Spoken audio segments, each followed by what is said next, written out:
우리 다 같이 마음을 정돈하시고 주일 예배를 주님 앞에 드리겠습니다.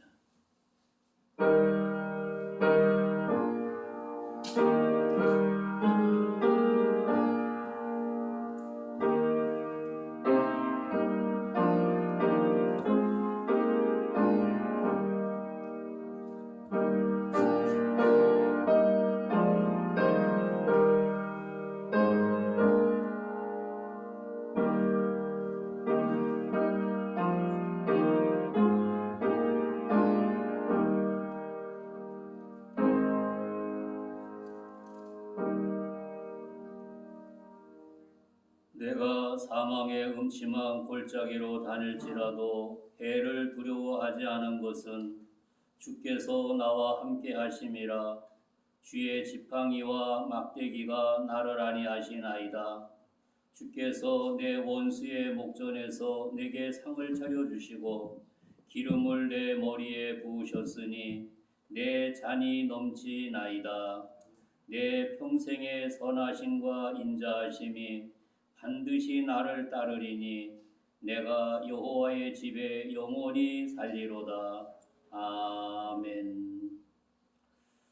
은혜로우신 하나님 아버지 감사합니다.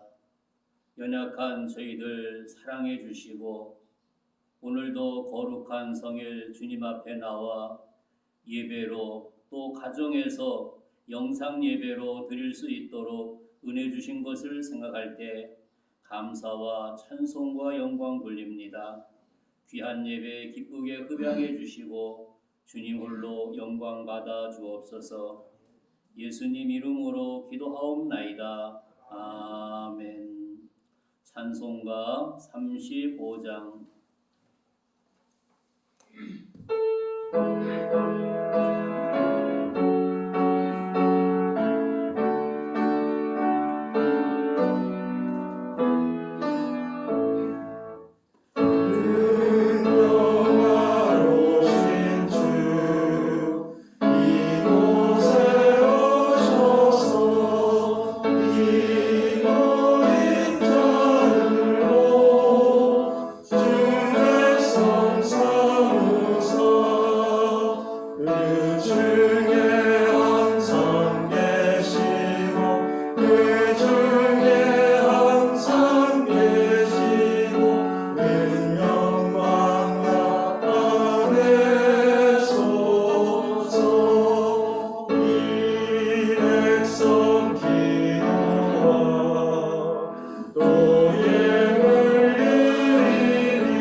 사도신경으로 신앙 고백하겠습니다. 나는 전능하신 아버지 하나님 천재 창조를 믿습니다. 나는 그의 유일하신 아들 우리 주 예수 그리스도를 믿습니다.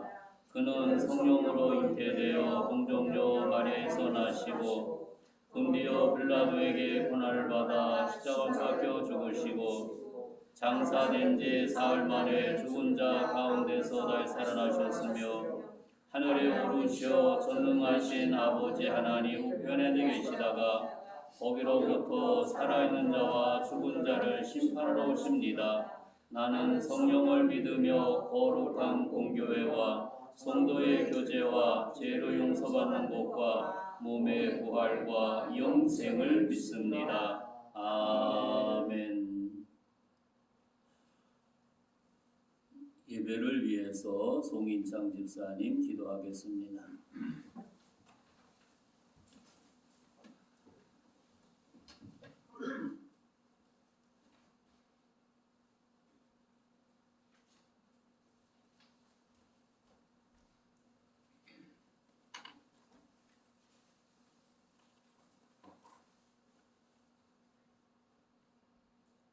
하나님 아버지 감사합니다. 오늘 주일을 맞아 주님 전에 함께 모여 예배드리지 못하지만 영상으로나마 주님께 예배드릴 수 있도록 은혜를 주시니 감사합니다. 코로나로 인해 교회에 모일 수도 없으며 예배마저 자유롭게 드리지 못하지만 이 시간 가정과 삶의 현장에서 저희들 각자의 마음과 정성을 모아드리는 하나님 기뻐 받으시는 예배가 되도록 은혜를 더하여 주시옵소서. 아침 저녁으로 선선한 바람이 불며 가을이 다가왔음에도 코로나로 인해 모든 일상이 변해버린 저희들은 계절의 변화를 느끼지도 못한 채 언제 끝날지 모르는 이 답답하고 암울한 상황 앞에 낭망하고 좌절하여 마음 또한 교회와 예배로부터 멀어지고 있습니다. 모든 것을 변화시켜버린 이 코로나 상황 가운데서도 우리가 어떠한 믿음의 삶을 살아야 할지 돌아보게 하시고 코로나의 위기가 우리의 믿음이 주님으로부터 멀어지는 신앙의 위기가 되지 않도록 성령께서 저희 삶에 늘 함께하여 주시고 성령의 충만한 은혜를 허락하여 주시옵소서.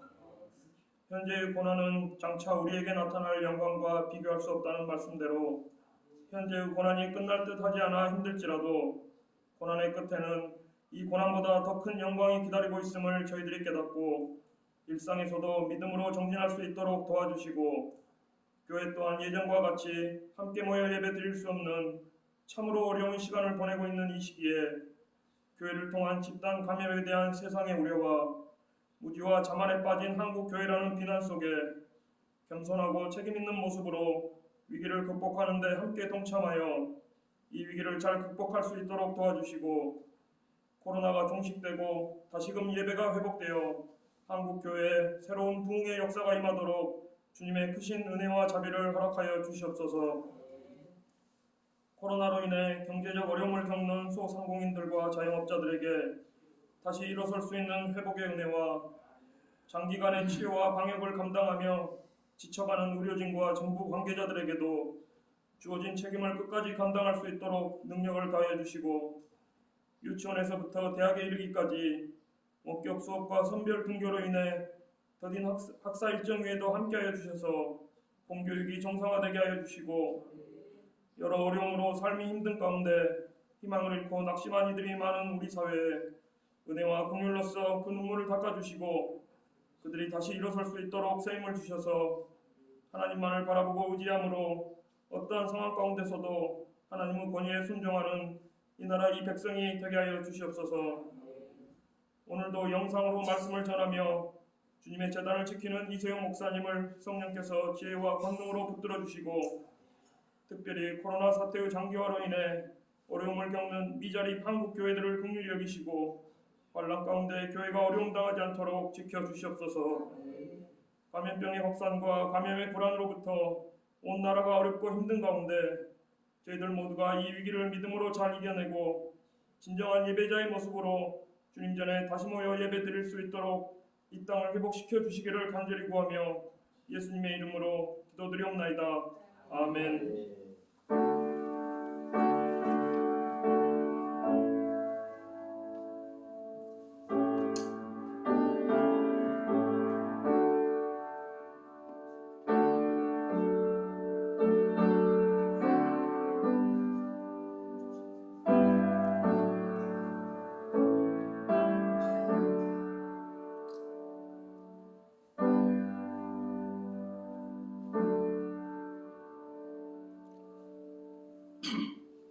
성경 말씀 사도행전 22장 10절부터 16절까지 교독으로 보겠습니다.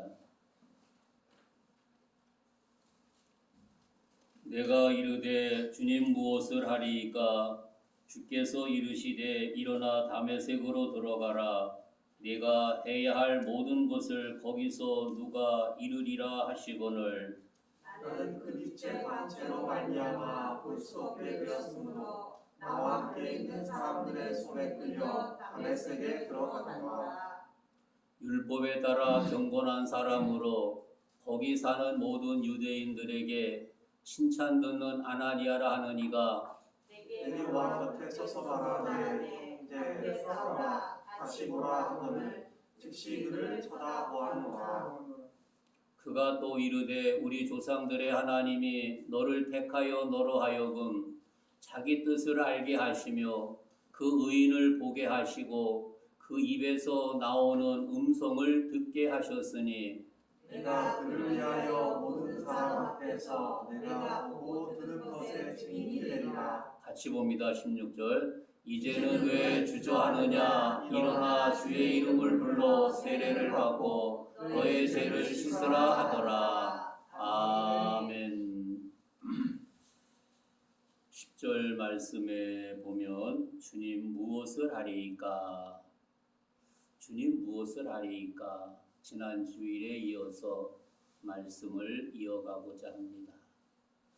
우리가 사울을 생각하게 되면 22장 서두에 6절에 보면 그런 말씀을 하고 있습니다. 가는 중 다메섹에 가까이 갔을 때에 오정쯤 되어 호련히 하늘로부터 큰 빛이 나를 둘러 비치매 내가 땅에 엎드러져 들으니 소리서 이르되 사울아 사울아 네가 왜 나를 핍박하게 하느냐 하시거늘 내가 대답하되 주님 누구시니오리까 하니 이르시되 나는 내가 박해하는 나사렛 예수라 하더라. 사울은 이 시대에 그 시대 속에서 예수 믿는 사람들을 박해던 사람이었지요. 그래서 우리가 요즘 말로 하게 되면 원수 중에 원수가 아니겠는가. 보기만 해도 치가 떨었던 사울을 생각해 볼 수 있지요. 그런데 하나님은 참 미워하시더라고요. 가장 박해자인 사울을 하나님께서 예비하셨고 이방인의 사도로 사용하기 위해서 불러주셨던 그분의 귀한 섭리를 생각하게 됩니다. 사랑하는 성도 여러분, 가정에서 영상 예배를 통해서 하나님께 영광 돌리는 우리 진동교회 온 성도 여러분, 우리 모든 믿음의 가정 위에 하나님의 은총과 하나님의 축복이 항상 충만하시기를 주님의 이름으로 축복합니다. 이렇게 박해자인 사울에게 주님께서 나타나셔서 나는 네가 핍박하는 예수라고 말씀을 하고 있습니다. 그리고 박해자인 사울을 통해서 하나님께서는 그에게 새로운 사명을 부여하고 있습니다. 이 귀한 사명을 부여하는 그 모습 속에서 10절에서 뭐라고 말을 합니까? 주님 무엇을 하리이까? 우리가 이 사울이 주님의 음성을 들었을 때 어떤 기분이었겠습니까? 제가 생각해 보건대 머리부터 발끝까지 뼈 마디마디가 녹아내리는 심정이 아니었겠는가? 지구력이 있으면 지구력 찾는 심정이 아니었겠는가? 그런 생각이 듭니다.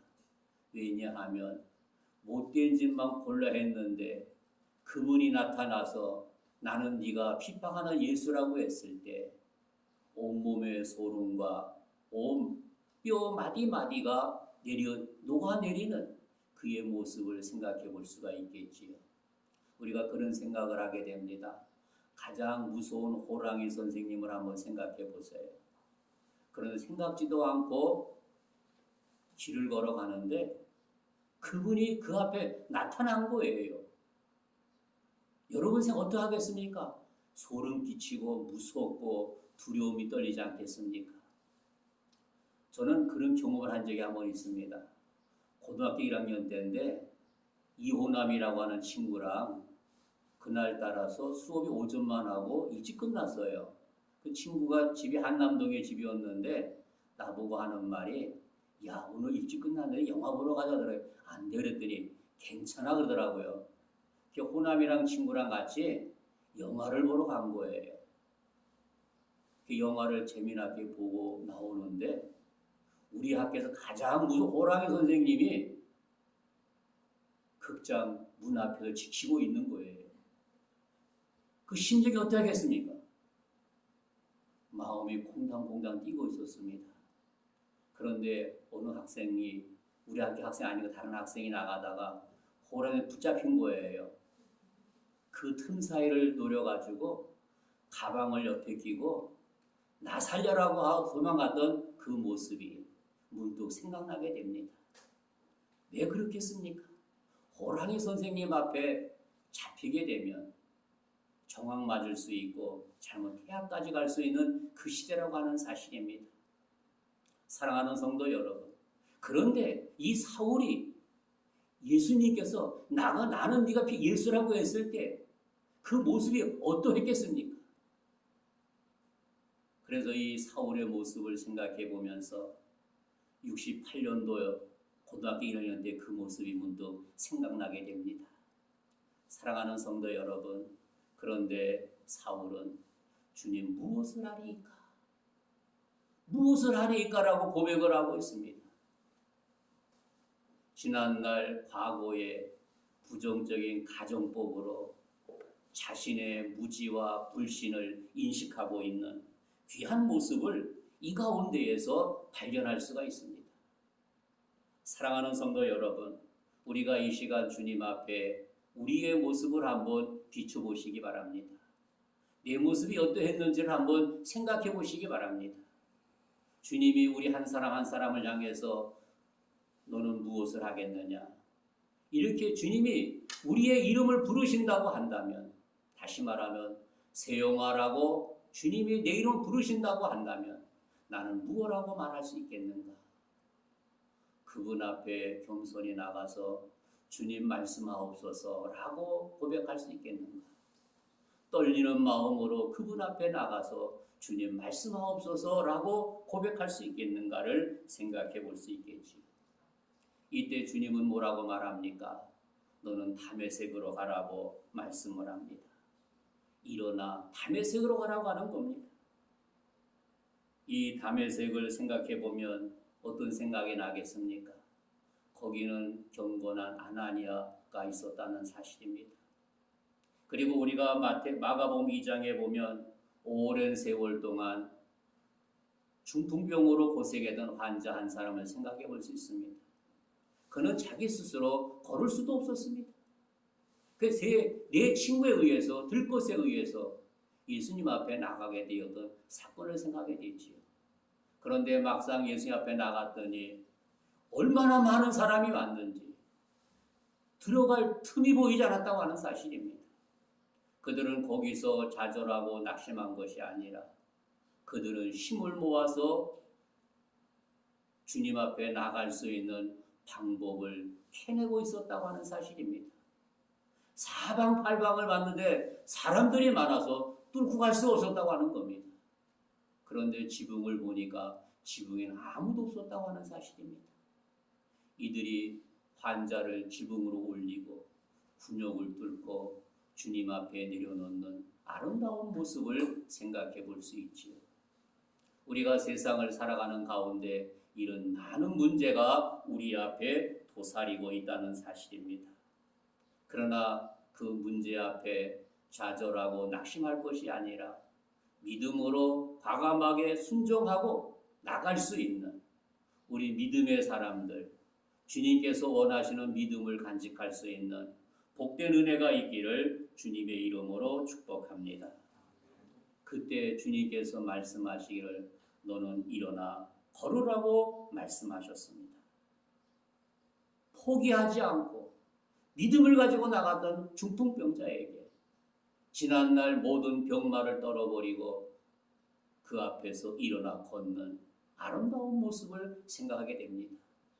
코로나19를 통해서 고통하고 걱정하고 있지만 우리에게도 이러한 담대한 믿음으로 하나님께 영광 돌리는 복된 은혜가 있기를 주님의 이름으로 축복합니다.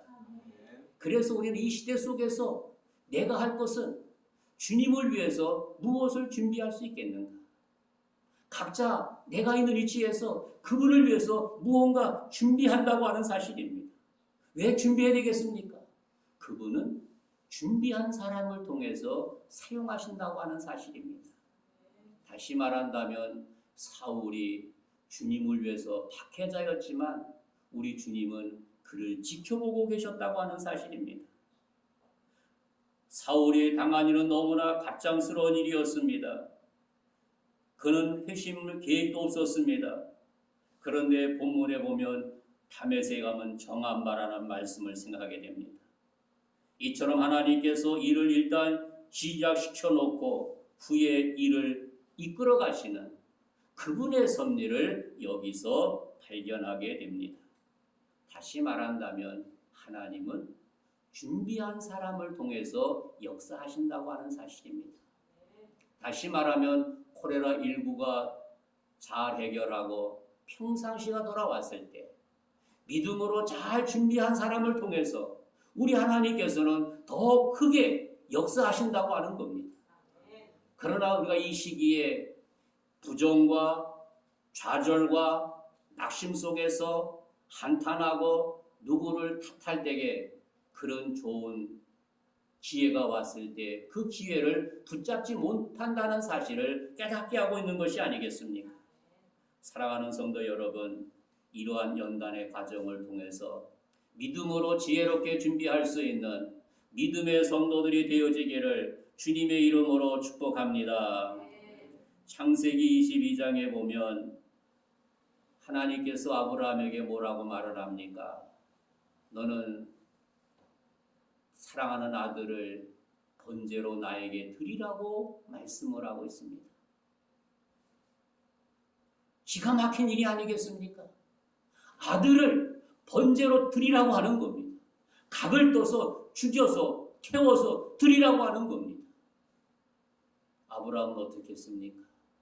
그 앞에서 누구랑 상의하지 않고 가슴에서는 오장육부가 녹아서 문들어 떨어진다 한다 할지라도 믿음을 가지고 묵묵히 순종하며 나갔던 아브라함의 모습을 보게 됩니다. 우리 하나님은 아브라함의 그러한 모든 모습을 지켜보고 있었다고 하는 사실입니다. 그 종과 함께 가다가 산 중턱에서 어떤 일을 만나고 있습니까? 아버지! 어린 양 어디 있냐고 얘기했을 적에 가슴이 철렁했는지 모르겠습니다. 가슴이 완전히 녹아 무너지는 순간이었습니다. 그런데 아브라함은 아무런 생각 없이 하나님이 준비하신다. 하나님이 준비하신다. 만약 저나 여러분 같으면 뭐라고 말하겠습니까? 하나님이 너를 번제로 드리라고 해서 빨리 얘야 도망가라 라고 얘기하지 않겠습니까? 사랑하는 성도 여러분, 이렇게 믿음으로 준비한 사람을 통해서 그분께서 역사하신다고 하는 겁니다. 그래서 창세기 22장 14절에 보면 여호와 이래 여호와께서 준비하시는 하나님의 섭리를 그 가운데에서 발견할 수가 있습니다.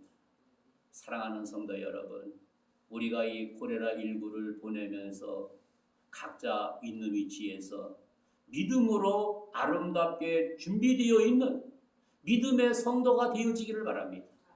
준비한 성도에게 그분께서는 분명히 사용하신다고 하는 겁니다. 허영세월을 보내는 것이 아니라 묵묵히 그분 앞에 무릎 꿇고 주님 이 땅을 회복하여 주옵소서. 이 고난의 현장을 믿음으로 잘 극복할 수 있도록 나에게 은혜를 베풀어 주옵소서. 그래서 이 고난 너머에 하나님께서 예비하신 은총과 축복을 발견할 수 있도록 주님 은혜를 더하여 주옵소서. 그런데 나는 너무나 미련합니다. 나는 너무나 어리석습니다. 주님 영의 눈을 열어서 주님의 귀한 섭리를 바라볼 수 있도록 은총을 더하여 주옵소서. 다시 말하면 준비된 사람을 통해서 우리 하나님 일하신다는 사실을 깨닫게 하고 있습니다. 사랑하는 성도 여러분, 이 고난의 현장 속에서 믿음으로 잘 준비해서 하나님 앞에 크게 쓰임받을 수 있는 믿음의 성도들이 되어지기를 주님의 이름으로 축복합니다. 그리고 그 다음에 보면 하나님께서 간접적인 응답을 하고 있습니다. 다메섹에는 개인적으로 경건하고 공적으로는 사람들로부터 존경받는 아나니아가 있었습니다. 주님께서는 이 아나니아를 통해서 바울이 해야 할 일, 다시 말하면 사울이 해야 할 일을 알려주고 있다고 하는 사실입니다.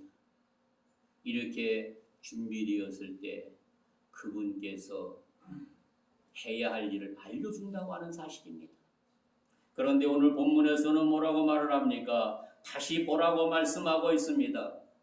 이 다시 보라는 뜻은 쳐다보다는 뜻도 있다고 하는 사실입니다. 다시 말하면 그는 원래의 정상적인 상태로 회복시켜 주신다는 것을 의미하고 있습니다. 하나님께서 모든 사람이 비정상적인 상태로 살아가는 것을 원하지 않습니다. 다시 말하면 지금같이 코로나19를 통해서 이렇게 비정상적인 삶을 그분은 원하지 않는다는 사실입니다. 우리가 그분 앞에 회개하고 영적으로 영적 눈을 열어서 그분을 바라보게 될 때 비정상적인 삶은 정상적인 삶으로 바뀌어진다는 사실을 여기서 깨닫게 하고 있습니다. 사랑하는 성도 여러분, 그래서 우리는 이 상황 속에서 주님 어서 이 비정상적인 삶을 멈춰주시고 이 땅을 치료하여 주옵소서.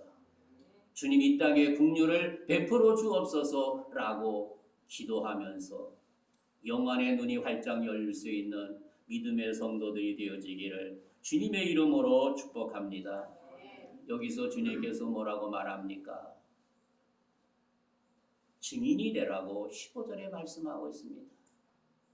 바로 우리가 해야 할 사명은 증인되는 삶이라고 하는 것입니다. 목사든 장로든 집사든 성도든 권사든 누구를 막론하고 하나님께서 우리에게 주신 달란트 사명이 있다고 하는 겁니다. 그 달란트 사명이 바로 증인된 삶이라고 하는 것입니다. 사랑하는 성도 여러분, 우리가 있는 위치에서 증인의 삶을 산다고 하는 사실입니다. 그래서 아나니아는 구원을 약속하셨던 하나님께서 바울을 자기 증인으로 택했다고 알려주고 있습니다. 다시 말하면 너는 지금까지 박해자였는데 내가 너를 증인으로 택해서 주님의 종으로 삼아주셨다고 하는 사실입니다. 우리가 사울의 모습이나 나의 모습을 생각해 보시기 바랍니다. 과거의 나의 모습 어떠했습니까? 사울보다는 좀 덜했는지 모르지만 못된 짓만 골라 했다고 하는 사실입니다. 다시 말하면 우리 삶 속에 죄악이 넘쳐난 삶이었다고 하는 사실입니다. 그러나 우리 주님은 그런 거 탓하지 아니하시고 하나님의 자녀로 세워주시고 하나님께서 아무런 대가도 원하지 아니하시고 그분을 믿게 하시고 구원받을 수 있도록 은총을 베풀어 주셨다고 하는 사실입니다. 우리에게 이런 은혜를 주신 것은 그분의 증인되기 위한 삶이라고 하는 사실을 여기서 말씀하고 있습니다. 사랑하는 성도 여러분, 증인의 삶은 무엇이겠습니까? 우리가 성서를 통해서 보니까 그렇게 말씀합니다. 주의 이름을 부르는 사람에게 이런 은총이 있다고 하는 사실입니다. 사랑하는 성도 여러분, 내가 열심히 그분의 이름을 부른다고 하는 겁니다. 그리고 그분의 이름으로 세례를 받는다고 하는 사실입니다. 그때 예수님이 뭐라고 말합니까? 너의 죄를 씻으라고 말씀하고 있습니다. 바로 우리 증인에게 가장 중요한 것은 십자가에서 피 흘려주신 그 보혈의 십자가로 내 머리부터 발끝까지 말갛게 씻는 일이라고 하는 사실입니다. 다시 말하면 주님 앞에 나의 모든 죄를 낱낱이 내어놓고 회개하는 일이라고 하는 사실입니다. 내가 주님 앞에 회개했을 때 보혈의 피로 맑게 씻어주신다고 하는 사실입니다. 그것이 바로 증인의 사명이라고 하는 사실을 깨닫게 하고 있습니다. 사랑하는 성도 여러분, 우리 자신을 한번 살펴보시기 바랍니다. 내 안에 어떠한 죄악이 있는가? 우리가 어떤 것 숨기지 말고 그분 앞에는 숨길 수 없다고 하는 사실입니다. 여러분들이 몸이 아파서 병원에 갔을 때 어떠합니까? 내 몸의 어떤 부분도 그 의사 앞에, 간호사 앞에 내놓는 우리의 모습을 생각해 보시기 바랍니다. 다시 말하면 인간의 연약한 병을 고치기 위해서도 수모를 무릅쓰고도 내놓는 모습을 생각하게 됩니다. 그런 생각이 문득 떠오릅니다. 후배 목사님이 정관 수술하러 한 적이 있는데 그 후배 목사 그런 얘기 하더라고요. 형님, 내가 무슨 얘기 할게. 왜 무슨 얘기인데 내가 병원에 정관 수술했는데 한날은 우리 집사람 같이 갔어. 근데 그랬더니 그 하는 말이 집사람한테 야야야 저 간호사가 내 정관 수술했어. 그랬더니 자기 사모님이 입을 막고 콜콜 웃더래. 사랑하는 성도 여러분, 남자가 목사인 남자가 정관 수술한 그것을 아내에게 얘기하면서 아내가 웃는 모습이 얼마나 부끄러운 일이 아니겠습니까? 이렇게 사소한 문제도 치료받기 위해서는 의사나 간호사 앞에 못 보일 것도 이렇게 보인다고 하는 사실입니다. 그런데 우리는 어떠합니까? 나를 죄악에서 구원해 그분 앞에 내 모습을 내놓지 못한다고 하는 것, 너무나도 부끄러운 일이라고 하는 사실입니다. 왜냐하면 그분은 모든 거 다 알고 계신다고 하는 사실입니다. 사랑하는 성도 여러분, 부끄럽게 생각하지 마시고 어떠한 거라도 그분 앞에 다 솔직하게 마음문 열고 토설할 수 있는, 그래서 보혈의 십자가로 맑게 씻음 받는 우리 온 성도들이 되어지기를 주님의 이름으로 축복합니다. 그 사람만이 증인의 자격이 있고 증인으로서 그 사명 감당할 수 있다고 하는 사실을 여기서 깨닫게 하고 있다고 하는 것입니다. 다시 말한다면 보혈의 십자가로 씻음 받는다는 것이 이렇게 소중하고 귀한 일이라고 하는 사실입니다. 각자에게 우리가 증인의 사명을 지혜롭게 감당할 수 있는 우리 믿음의 성도들이 되어지기를 주님의 이름으로 축복합니다. 내가 회개하고 나의 모든 죄를 씻음 받았을 때 우리 주님께서 뭐라고 말합니까? 우리에게 새로운 성령을 선물로 주시면서 사명을 허락하신다는 사실을 여기서 깨닫게 하고 있습니다. 그래서 사도행 2장 38절에 보니까 회개하여 각각 예수 이름으로 세례를 받고 제사함을 얻으라. 그리하면 성령의 선물을 받으리라고 말씀하고 있습니다. 사랑하는 성도 여러분, 내가 낱낱이 그분 앞에 토설함으로써 이런 은총이 우리 온 성도들에게 충만하시기를 바라고, 이 어려운 시기에 우리에게 주어진 사명과 증인의 사명을 지혜롭게 감당해서 하나님께는 영광이 되고 우리 모두에게 기쁨이 되는 아름다운 역사가 있기를 주님의 이름으로 축복합니다. 성경은 뭐라고 말합니까? 순종이 제사보다 낫다고 말씀하고 있습니다. 우리가 아무리 말씀을 들어도 순종하지 아니하면 아무 소용이 없다고 하는 사실입니다. 내가 말씀에 순종하고 성령 충만해서 땅끝까지 이르러 주님의 말씀에 제자로서 귀한 사명 감당할 수 있는 우리 믿음의 성도들, 가정에서 영상 예배를 통해 드리는 우리 믿음의 성도들, 또 이 귀한 말씀을 듣는 모든 성도들, 이런 은총이 있기를 주님의 이름으로 축복합니다. 좋으신 하나님 감사합니다. 주신 귀한 말씀 마음에 잘 간직하게 해주시고 사도 바울에게 말씀하셨던 것처럼 우리에게 말씀하신 이 말씀 앞에 아멘으로 화답할 수 있는 믿음의 역사가 있게 하여 주시고 주님의 은혜가 우리 모두에게 충만하도록 역사하여 주시고 주님 홀로 영광받아 주옵소서. 예수님의 이름으로 간절히 축복하며 기도하옵나이다. 아멘. 누구 한 분 나와서 수고해 주시고 찬송가 586장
좋으신 하나님 감사합니다. 주님 앞에 나오면서 우리의 정성을 모아 귀한 예물 드리게 하신 거 감사합니다. 우리의 아름다운 정성된 예물 기쁘게 흡양해 주시고 하늘의 복과 땅의 복으로 충만히 채워 주옵소서. 주님의 이름으로 아름답게 쓰이는 곳마다 오병 역사가 나타나게 하여 주시고 주님 홀로 영광받아 주옵소서. 예수님 이름으로 축복하며 기도하옵나이다. 아멘.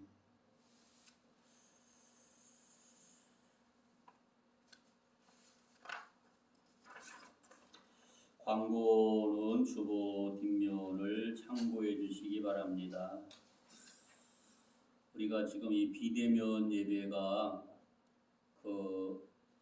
결의된 거를 보게 되면 300명 미만은 20명, 그리고 교육관에서 20명씩 드릴 수 돼 있더라고요. 우리 교회 같은 경우에는 이제 본당에서 20명, 3층에서 한 10명, 식당에서 한 20명까지 드리게 되면 한 50명가 되지 않겠는가. 그래서 우리가 조금 다음 주부터는 이렇게 좀 거리를 좀 많이 뛰어가지고 드리면 어떻겠는지 여러분들의 좋은 의견이 있으시면 우리 특히 장로님들 한번 생각해 보시고 문자 주시면 다음 주부터는 그렇게 예배를 드리도록 한번 힘을 모아 보겠습니다.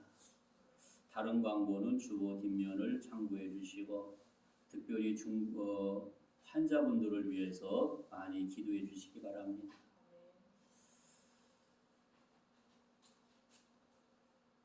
사랑하는 성도 여러분, 주님 무엇을 하리까? 라고 주님께서 말씀을 하고 있습니다. 우리 온 성도들에게 주님께서 말씀을 합니다. 너희들은 나를 위해서 무엇을 하겠느냐? 이렇게 물으실 때 과연 나는 뭐라고 그분 앞에 대답할 수 있겠는가? 이 코레라19의 광야를 보내면서 각자 위치에서 기도로 준비하면서 하나님 앞에 더더욱 크게 쓰임받고 이 과정을 통해서 지나고 난 다음에 하나님께서 예비하신 은총과 축복이 여러분의 삶 속에 충만하시기를 주님의 이름으로 축복합니다. 옆에 분한테 한번 첫 번째 인사, 두 번째 인사, 세 번째 인사 한 번 더 할 때 우리 샬롬 기도하겠습니다.